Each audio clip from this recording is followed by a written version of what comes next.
My name is Mia, I'm 27 years old, and I live in a freezing, unfinished attic on the edge of Chicago. The notification popped up on my phone screen at 11:30 p.m. It was a video attachment from my father. There was no text with it, just the file. I sat up in my freezing living room, rubbing my tired eyes. I had just finished another double shift. I thought maybe it was a mistake, or maybe, for once, he was sending me a nice video to say thank you for the money I sent yesterday. I pressed play. The screen was dark, like the phone had been placed face down on a table, but the audio was crystal clear. I heard the clink of expensive wine glasses. Then I heard my father's voice. He wasn't yelling. He was laughing. "Mia thinks she's buying a seat at this table," he said, his voice thick with amusement. "She's just a glorified servant paying off a dead business." Next to him, I heard my sister Shelby let out a cruel, high-pitched giggle. "I know, right? It's so easy," she said. The video ended. I sat there in the silence of my cold apartment. My hands started to shake. For 5 years, I had sacrificed everything to save them. I thought I was a good daughter. But in 10 seconds, the truth shattered my world. I wasn't family. I was just the help. But before I tell you how everything flipped, like and subscribe, drop a comment. Where are you watching from? My name is Mia, I'm 27 years old. I put the phone down on the crate I used as a nightstand. The screen went black, but the image of my father laughing was burned into my retinas. I looked around my apartment. I call it a loft, but that's just a nice word for an unfinished attic in a drafty industrial building on the edge of Chicago. It was the middle of December. The wind outside was howling, rattling the single-pane window that didn't close all the way. I could see my breath in the air. I was wearing 2 pairs of sweatpants and 3 hoodies. I slept in a beanie hat because if I didn't, my ears would ache from the cold by morning. I had a heater, a small electric one, but I only turned it on for 20 minutes in the morning while I got dressed. Electricity cost money, and I didn't have money for heat. I had money for my father. I sat on the edge of my mattress. It was on the floor because I couldn't afford a bed frame. I looked at my hands. They were dry, cracked, and red. My knuckles were swollen. I worked as a sous chef in a high-volume diner during the day, and at night, I stocked shelves at a warehouse. I worked 18 hours a day, 6 days a week. My life was a simple, brutal loop. Wake up, shiver, go to work, cook until my arms felt like lead, run to the second job, lift heavy boxes until my back screamed, come home. Eat instant noodles or leftovers from the diner. Sleep for 5 hours, repeat. I did this for one reason. The loan. 5 years ago, my father made a bad business deal. He tried to open a second location for his restaurant, The Hearth. He leveraged everything. The house, his savings, his retirement. It failed in 6 months. The bank was coming for the family home. My mother cried every day. Shelby, who was only 17 then, screamed that she couldn't lose her room. So I stepped up. I was 22. I had just graduated with a degree in hospitality. I had dreams. I wanted to go to culinary school in Paris. I wanted to learn how to make pastries that looked like art. I had a scholarship lined up. I gave it all up. I remembered the day I told my dad. We were in the kitchen. He was holding his head in his hands. "I'll help," I said. "I'll pay the loan on the house. I'll get a job. I'll fix it." He looked at me with tears in his eyes. "You're a good girl, Mia. You're the only one who can save us. You're the strong one."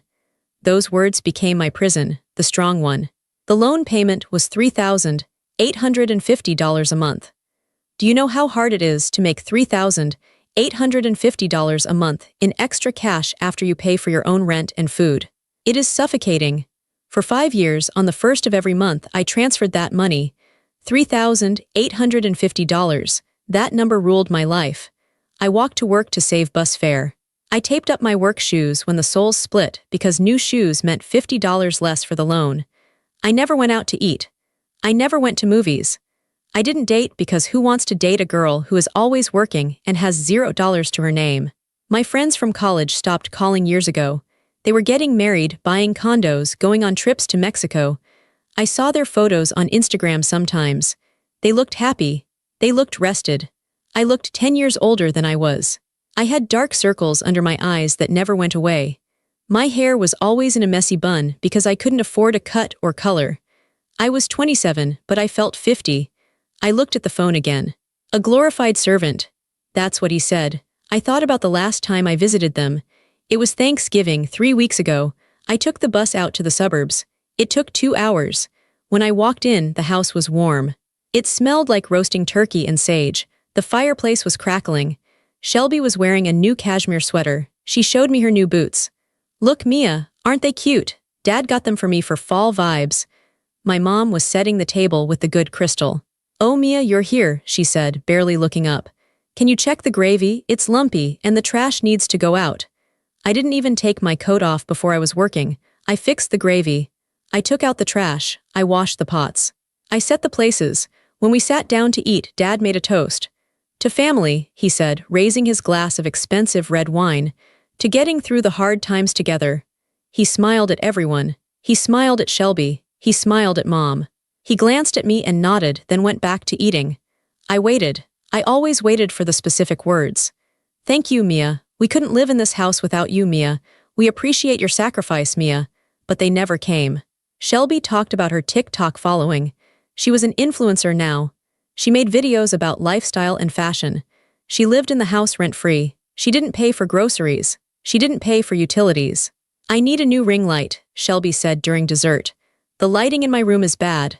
"We'll look at it this weekend, honey," Mom said. I sat there, chewing my dry turkey. My shoes were wet from the snow because I had holes in them. My bank account had $42 in it because I had just sent the transfer. "Dad," I said quietly, "my rent went up. It's going to be tight next month." The table went silent. The warmth evaporated. Dad put his fork down. He looked annoyed. "Mia, please, not at dinner. We are trying to have a nice time." "I know," I said. "I just wanted you to know." "We all have to make sacrifices," Mom said, sipping her wine. "It's hard for us too, you know. The stress is terrible for your father's blood pressure." I shut my mouth. I felt guilty. I felt selfish for bringing up money. They are struggling, I told myself. I am the strong one. I can handle it. So I went back to the city. I picked up 3 extra shifts. I didn't sleep for 2 days so I could make the money. And now, sitting in the cold, realized it was all a lie. I wasn't the strong one. I was the sucker.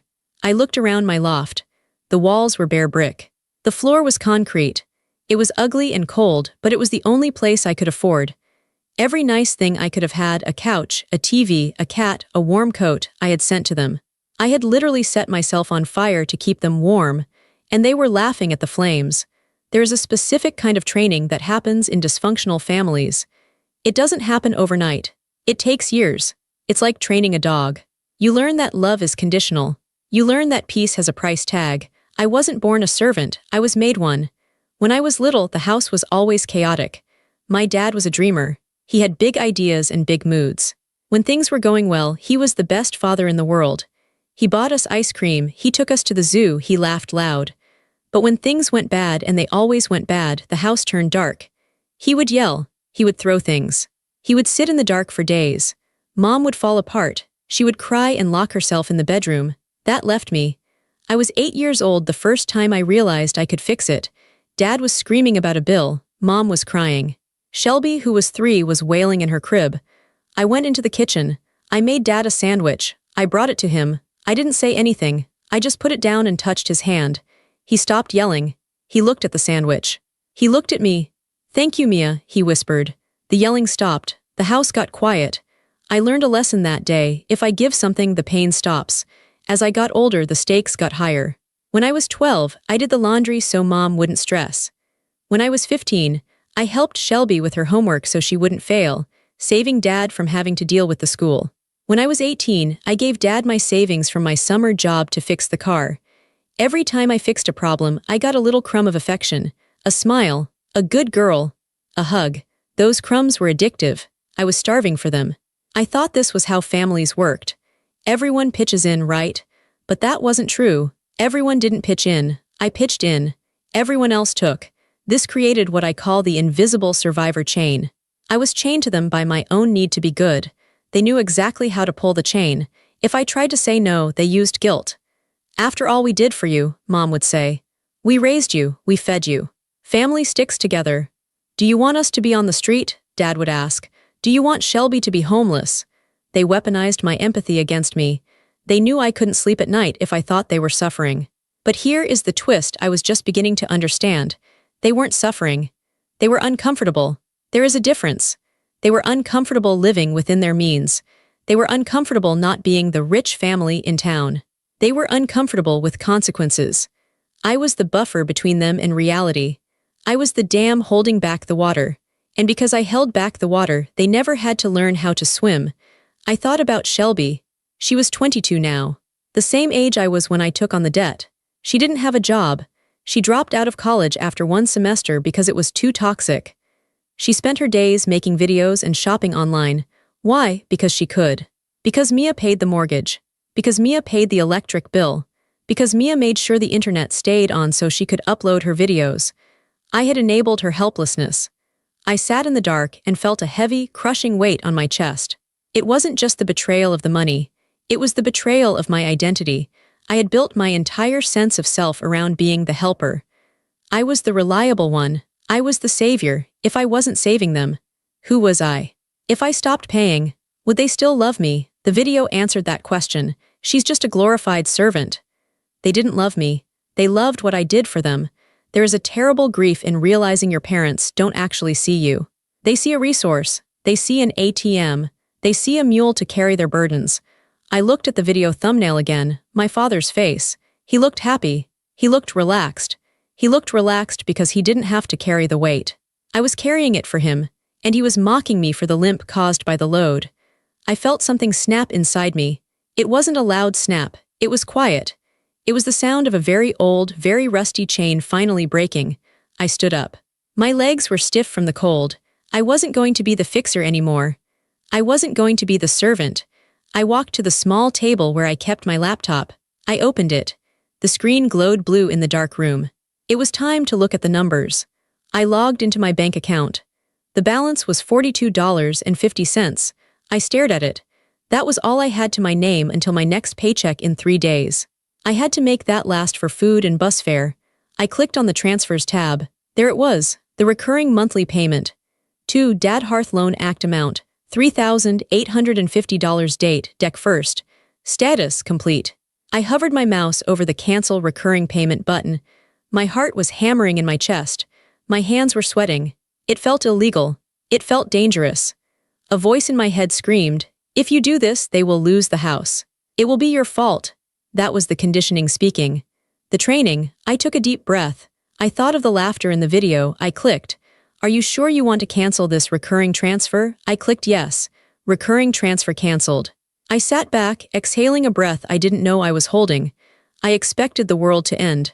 I expected the roof to cave in. Nothing happened. The wind just kept howling outside. But something kept nagging me. In the video, my dad said, "She's paying off a dead business." But he also said, "Mia thinks she's buying a seat at this table." There was a confidence in his voice that bothered me. If he was so desperate for money, why was he drinking expensive wine? Why was he so relaxed? If the restaurant failed 5 years ago, and the loan was for a fixed amount, I tried to remember the paperwork. I never saw the actual loan documents. Dad just told me the account number to send the money to.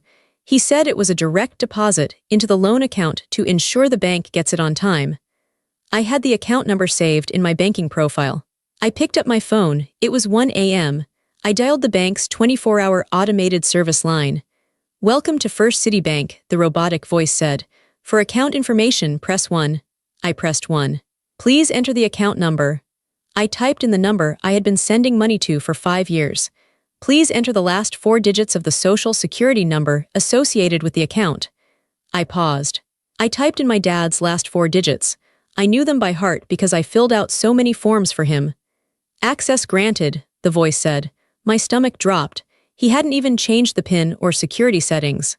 He was that arrogant or that lazy. "Current balance," the voice said. I waited for it to say a negative number. I waited to hear how much was still owed. "Current balance, $23,100.00." I frowned. That didn't make sense. If it was a loan account, the balance should be what is owed, usually stated as a debt, or 0 if it's paid. "Last transaction," the voice continued. "Deposit, December 1st. $3,850. Transaction history," I said clearly. "Loan payoff date," the voice said unexpectedly. "June 15th of this year." I froze. I pressed the phone harder against my ear. "Repeat." "Loan payoff complete, June 15th. June, it was December. The loan had been paid off 6 months ago. The world tilted on its axis. I grabbed a piece of paper and a pen. I started doing the math. June, July, August. September, October, November, December, that was 6 months, 6 payments. 6 payments of $3,850, $23,100. I looked at the number on the paper. The money in that account, the $23,100 was sitting there. It wasn't going to the bank. The bank had already been paid. My father had paid off the house loan in June, but he didn't tell me. He let me keep sending the money. He let me work double shifts in the summer heat. He let me walk in the rain in October. He let me freeze in December. He took the money, and he didn't use it to survive. He used it to live the high life. The wine, Shelby's boots, the expensive turkey he was stealing from me. It wasn't just neglect anymore. It wasn't just emotional abuse. It was theft. I thought about the last 6 months. In July, my wisdom tooth got infected. I needed it pulled. It cost $600. I didn't have the money. I called Mom crying, asking for help. She said, "Oh honey, you know things are tight with the house. Put some clove oil on it." I suffered for 3 weeks until I saved enough to go to a cheap clinic. They had the money. They had my money sitting in an account while I was in agony. In September, my landlord raised the rent. I panicked. I ate plain rice for 2 weeks to make up the difference. They had the money. In November, I got the flu. I missed 3 days of work. I was terrified I wouldn't make the loan payment. I sold my winter coat, my good, warm North Face coat that I bought at a thrift store, to make sure I had the full $3,850. I walked around in a denim jacket for a month until I could afford a cheap replacement. They had the money. They watched me suffer. They watched me starve. They watched me freeze, and they laughed about it. I felt a cold rage spreading through my chest. It was colder than the air in the loft. It was a calm, deadly cold. I wasn't sad anymore. I wasn't hurt. I was done. I looked at the laptop screen. The transfer was canceled. The ATM was closed. I wondered how long it would take them to notice. I didn't have to wait long to find out. The next morning, I woke up, but I didn't get out of bed immediately. I stared at the ceiling. For the first time in 5 years, I didn't feel the crushing pressure of the debt. The debt was gone. I had breakfast. I actually made eggs and toast. Usually, I skipped breakfast to save 50 cents. But today I ate. I felt stronger. I went to work. I moved through the kitchen with a strange new energy. I wasn't just the tired girl in the corner anymore. I was a person who knew a secret. My phone stayed in my locker. When I checked it at my break at 2 p.m., the screen was lit up with notifications. It had begun. The first text was from my mother. It came at 10 a.m. "Mom. Good morning, sweetie. Just checking in. Hope you are having a lovely day." Read. I stared at it. Sweetie. She never called me sweetie unless she wanted something. It was the pre-ask sweetness, the grease before the squeeze. Then at 11:30 a.m., a text from Dad. "Dad, Mia, bank called, said the transfer didn't go through. Check it, direct, demanding, no hello, no how are you, just the order." At 12 p.m., another one from Dad. "Dad, Mia, answer me. The account is showing nothing pending. Fix this today." At 12:45 p.m., Shelby joined in. "Shelby, hey, Dad's freaking out. Did you forget? Also, can you send me $50? I need to put a deposit down for this influencer trip to Chelum. It's going to be huge for my brand." I laughed out loud in the break room, a dry, harsh laugh. Chelum. She wanted to go to Chelum, with my money. She didn't ask if I was okay. She didn't ask why the payment stopped. She just worried about her trip. I put the phone back in my locker and went back to work. By the time I finished my shift at 5 p.m., I had 12 missed calls. 4 from Dad, 3 from Mom, 5 from Shelby. And then the flying monkeys arrived. In psychology, flying monkeys are the people the narcissist sends to do their bidding. I had a text from my Aunt Linda. "Aunt Linda. Mia, your mother called me in tears. She says you're cutting them off. After everything they did for you, you need to be the bigger person, Mia. Don't hold grudges. Family is everything." They were spinning the narrative already. I was the villain. I was the cruel daughter abandoning her poor, struggling parents. I walked home. It was snowing. The wind whipped my face, but I didn't mind it as much today. My phone buzzed in my pocket. It was Dad calling again. I stopped on the sidewalk. People pushed past me, heads down against the snow. I looked at the phone. If I answered, he would yell. He would scream. He would demand. He would try to pull the chain. But the chain was broken. I let it ring. I imagined them in that big, warm house. They were probably in the kitchen. Dad was probably pacing, red-faced. Mom was probably wringing her hands, worried about her image. Shelby was probably pouting because her trip was in danger. They weren't worried about me. They weren't thinking, is Mia sick? Is Mia hurt? Did Mia lose her job? Is Mia okay? No, they were thinking, where is our money? They were like a parasite when the host body finally stops feeding it. They were panicking because their survival depended on my destruction. I walked the rest of the way home. When I got to my building, I saw a car parked illegally in the loading zone. It was a silver Mercedes. My stomach tightened. I knew that car. It was my father's car. They hadn't just called. They had driven 45 minutes into the city. They were here. They were at my door. I took a deep breath. The old Mia would have run away. The old Mia would have apologized. The old Mia would have fixed it. But the old Mia was gone. She died the moment she saw that video. I walked toward the building. I wasn't going to hide. I was going to face them, and I was going to enjoy it. I stood on the sidewalk, the snow crunching under my worn-out boots. The silver Mercedes looked like a spaceship landed in a junkyard. It was pristine, polished, and out of place against the backdrop of cracked pavement and gray slush. My father was standing by the intercom of my building. He was wearing his camel hair coat and a scarf that probably cost more than my monthly rent. He was jamming his finger against the buzzer for my apartment, over and over again. Shelby was waiting by the car door, shivering in a cropped jacket that was fashionable but useless against a Chicago winter. She looked bored. She was scrolling on her phone, the blue light illuminating her perfectly done makeup. They looked like tourists visiting a zoo. I took a breath. The air was sharp in my lungs. I walked forward. "Dad," I said. My voice was low, but in the quiet street it carried. He spun around. His face was red. I told myself it was the cold, but I knew better. It was rage. "Mia," he barked. He marched toward me, his expensive leather shoes slipping slightly on the ice. "Where have you been? We've been freezing out here for 20 minutes. You didn't answer your phone."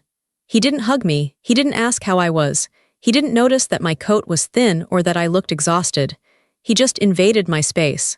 He got right in my face, smelling of expensive cologne and old wine. "The bank transfer," he said, skipping any pleasantries. "It didn't go through. I called the bank. They said you canceled it." "What is this, Mia? Some kind of sick joke? Do you know what day it is? It's the 12th. We are late." Shelby looked up from her phone. "Yeah, Mia, seriously, I can't book my flights until the deposit clears. You're ruining everything." I looked at them, really looked at them. For years, I saw them as giants. I saw them as authority figures I had to please. I saw them as fragile porcelain dolls I had to protect. But standing there in the snow, they didn't look like giants. They looked like addicts. They were junkies and I was their dealer, and I had just cut off the supply. "I know I canceled it," I said. My voice was steady. It surprised me. Dad stopped. He blinked like he hadn't heard me correctly. "Excuse me. I canceled the transfer," I repeated, "and I'm not restarting it." His face changed. The confusion turned into a dark, ugly scowl. "What are you talking about? You know the deal, Mia. You pay the loan."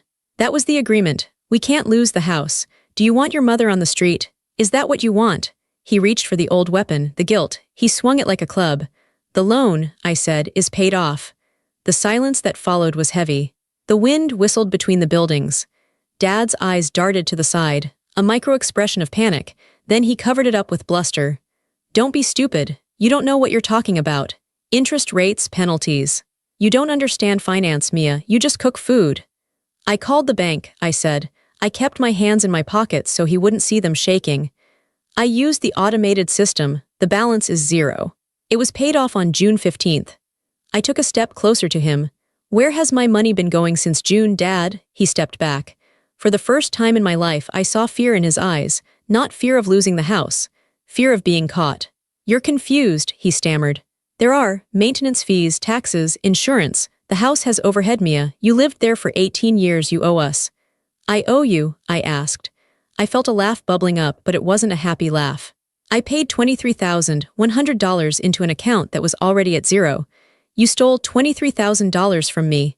Shelby stepped forward. "Oh my God, Mia, stop being so dramatic. It's family money.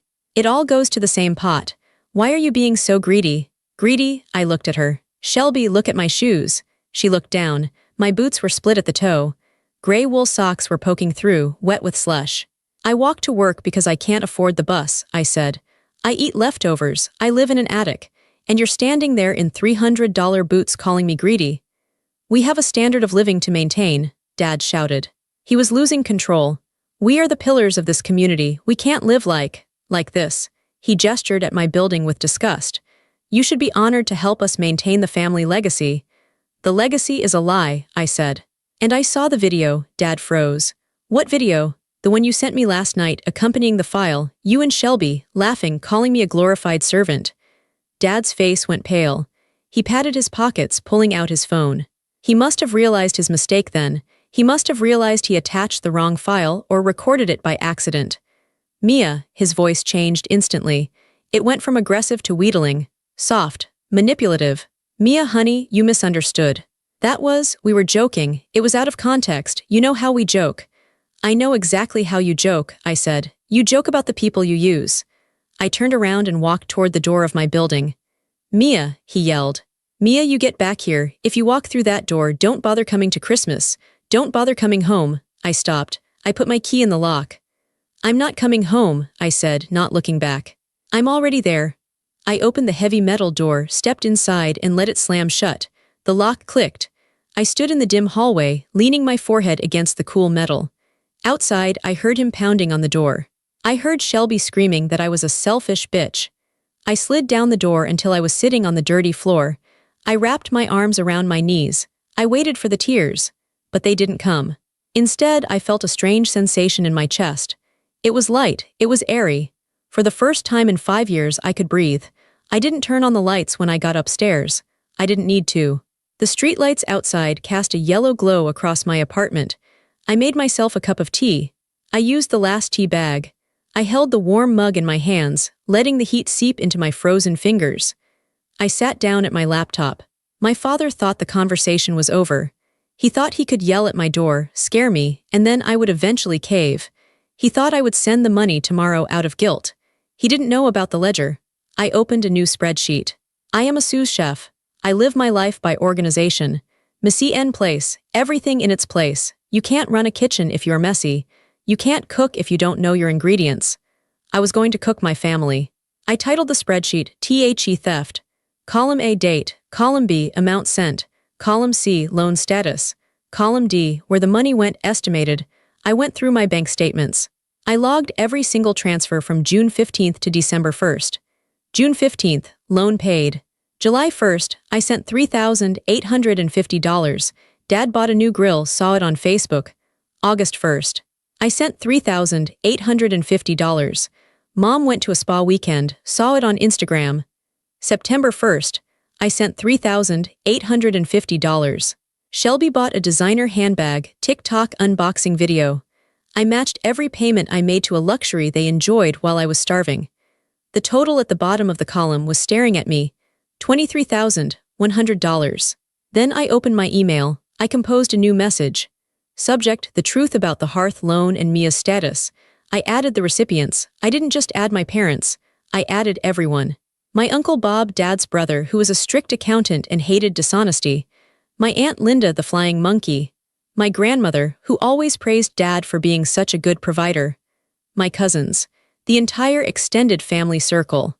I typed, Dear family, for the last 5 years, I have paid $3,850 a month to cover the loan on my parents' house after the restaurant failed. I was told this was necessary to keep the family from becoming homeless. I have recently discovered that the loan was paid off in full on June 15th of this year. However, my parents continued to demand and accept my payments for 6 more months. They told me the bank would foreclose if I didn't pay. During this time, I struggled to buy food and heat my apartment, believing I was saving my family. Attached is the bank statement proving the loan payoff date. Attached is the record of the $23,100 they stole from me after the debt was cleared. And attached is a video Dad sent me by accident, explaining how he really feels about my sacrifice. I will no longer be attending family events. I will no longer be sending money. Please do not contact me unless it is to arrange repayment of the stolen funds. Sincerely, Mia. I attached the files. The PDF of the bank statement, the spreadsheet, and the video file. My finger hovered over the send button. I knew what this would do. This wasn't just a breakup. This was a nuclear bomb. It would destroy my father's reputation. Uncle Bob had loaned Dad money too. If he knew Dad was scamming his own daughter, Bob would go ballistic. Grandma would be ashamed. It was the nuclear option. But then I remembered the cold nights. I remembered the hunger pains. I remembered the video, glorified servant. I clicked send. Whoosh, the email was gone. I sat back in my chair. The room was silent. I closed my laptop. I went to my small kitchenette. I opened a can of soup. I heated it up. I ate it standing up, looking out the window at the Chicago skyline. 10 minutes later, my phone lit up. Then again, then again. Then it started buzzing continuously. It wasn't my parents this time. It was Uncle Bob. Uncle Bob, Mia. Call me immediately. Is this true? It was my cousin Sarah. Sarah, holy SHT Mia. I just watched the video. I am so sorry. It was Grandma. Grandma, I am shaking. I am calling your father now. I watched the notifications roll in like credits on a movie. The silence was broken. The truth was out. The invisible chain didn't just break. I had melted it down and forged it into a sword. I turned my phone on Do Not Disturb. I finished my soup. It was the best soup I had ever tasted. The next 2 weeks were a blur of chaos, but for the first time, the chaos wasn't happening to me. I was watching it from a safe distance, like watching a demolition derby from the grandstands. My father's empire of lies collapsed faster than I expected. It turns out, I wasn't the only one he was lying to. Uncle Bob had been investing in my dad's new business ideas for years. When he saw my email, specifically, the part about the loan being paid off while Dad pleaded poverty, he hired a forensic accountant. He found out Dad had been skimming money from everyone. He was moving money between accounts, robbing Peter to pay Paul, and using me as the steady cash flow to cover the gaps. The fallout was financial and social. Because I had sent the email to the whole family, Dad couldn't spin the story. He couldn't say I was crazy or ungrateful, because the evidence was right there in black and white. The video was the nail in the coffin. No one could defend a father laughing about using his daughter as a servant. Aunt Linda, the flying monkey, tried to text me once. Aunt Linda, you shouldn't have aired dirty laundry in public. You embarrassed him. I blocked her. I didn't have space for enablers anymore. Then came the legal part. I didn't want to sue them. I didn't want to see them in court. I just wanted my life back. But Uncle Bob advised me to be firm. They owe you that money, Mia, he told me over the phone. That is theft. If you don't demand it back, you are telling them it was okay. So, I sent a formal demand letter. I didn't hire a lawyer, I just used a template online. Demand for repayment, $23,100, due within 90 days. My mother called me 3 days after the email. I finally answered. Mia, she sounded old. Her voice was trembling. Your father, he's in a bad way. Uncle Bob is threatening to sue him. Everyone is ignoring us. I'm sorry to hear that, I said calmly. We don't have the money, Mia, she cried. We spent it. It's gone. How can you ask for it back? You know we don't have it. You have a house, I said. You have 2 cars. You have a closet full of designer clothes. Shelby has a room full of electronics. You want us to sell our things? She sounded horrified. I sold my coat when I had the flu, Mom, I said. I sold my coat so I could send you money. Yes, I want you to sell your things. There was silence on the line, then a click. She hung up, but they did it. They had no choice. Uncle Bob was pressuring them, and the shame of the family knowing what they did was too much. They needed to make it right to save face. 2 weeks later, Shelby posted a closet sale on her Instagram. She was crying in the video, saying she was downsizing for a minimalist lifestyle. She sold her handbags. She sold the boots. She sold the camera gear. Dad sold the Mercedes. I heard from my cousin that he was driving a 10-year-old Honda now. They listed the house for sale. It was too big for them anyway, without my monthly subsidy. It was a slow, painful dismantling of the life they had built on my back. And the amazing thing was, they survived. They didn't die. They didn't end up on the street. They just had to live like normal people. They had to budget. They had to experience consequences. I stopped feeling guilty. I realized that by protecting them for so long, I had actually hurt them. I had let them live in a fantasy. Now they were finally living in the real world. I went to work every day. I cooked. I laughed with my coworkers. I started keeping my paychecks. The first time I saw my bank account balance go up instead of down at the end of the month, I almost cried. $1,200, $2,400, $3,600. The money piled up. It was security. It was freedom. I didn't hear from Shelby for a month. Then I saw a post on her social media. She had gotten a job as a receptionist at a salon. She looked miserable in the photo, but she was working. I smiled. Good for you, Shelby. Welcome to the world. 6 months passed. It was June again. The weather in Chicago was beautiful. The lake was blue, the trees were green, and the city felt alive. I was no longer living in the freezing loft. With the money I saved, and the repayment checks that started arriving from my parents, I moved. I rented a studio apartment in a nice neighborhood. It wasn't huge, but it had a real bedroom. It had big windows that sealed shut. It had a dishwasher, and it had a modern oven. I stood in my new kitchen, kneading dough. I was making brioche. The smell of yeast and butter filled the air. It was the smell of happiness. My phone rang. It was a notification from my bank. Deposit received, $3,850 from Dad. It was the final payment. They had paid me back, every cent of the $23,100. I wiped my floury hands on my apron and stared at the screen. It was over. The ledger was balanced. I didn't feel a surge of triumph. I didn't feel the need to call them and gloat. I just felt peace, a quiet, steady hum of peace. I took that money and moved it into a separate savings account I had opened. I named the account Paris. I had reapplied to the culinary school. I sent them my portfolio. I told them my story, not the sad version, but the strong version. The version about a woman who knows how to work 18 hours a day and still produce excellence. I had been accepted for the fall semester. In 2 months, I would be on a plane. I walked over to my new couch, a soft, velvet sofa that I bought brand new. I sat down and looked around my space. There were no ghosts here. There were no obligations. My phone buzzed. It was a text from my dad. It was the first time he had texted me directly in months. Dad, final payment sent. We are square. Mom asks if you are coming for the 4th of July barbecue. I looked at the message. They still didn't get it. They thought this was just a transaction. They thought that once the money was paid, access would be restored. They thought they could buy me back. But I wasn't for sale. I didn't hate them. Hate takes too much energy. I just outgrew them. I had evolved past the need for their validation. I typed a reply. Mia, I received the payment. Thank you. I won't be coming to the barbecue. I'm busy preparing for my move to France. I wish you both the best. I hit send. Then I blocked the number. I didn't do it out of anger. I did it because I needed to protect my peace. My future was waiting for me and I couldn't carry any heavy luggage with me. I went back to the dough. I punched it down, folded it over and shaped it. It was resilient. It sprang back when I touched it. I smiled. I was just like the dough. I had been punched down, kneaded and stretched. But I had risen. And now I was going to become something wonderful. I'm telling you this story not because I want your pity. I don't need it. I'm telling you this because I know there are people out there right now who are freezing to keep others warm. If you are the one always fixing the problems you didn't create. If you are the one paying debts that aren't yours. If you are the one waiting for a thank you that never comes. Please listen to me. You are not a bad person for saying no. You are not selfish for choosing your own survival.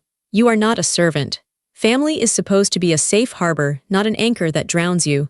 Check your ledgers. Look at the cost, not just the money but the emotional cost. Is it worth it? You have the power to walk away. You have the power to break the chain. It will be scary. They will scream. They will call you names. Let them, because on the other side of that door is your life. And it is beautiful. I'm Mia. I'm a chef. I'm a survivor. And for the first time in my life, I am free. Thank you for listening to my story. If this resonated with you, please hit that like button and subscribe to the channel. It helps us share these stories with people who need to hear them. And tell me in the comments, have you ever had to cut off a family member to save yourself? I want to hear your story. Stay strong. Choose yourself.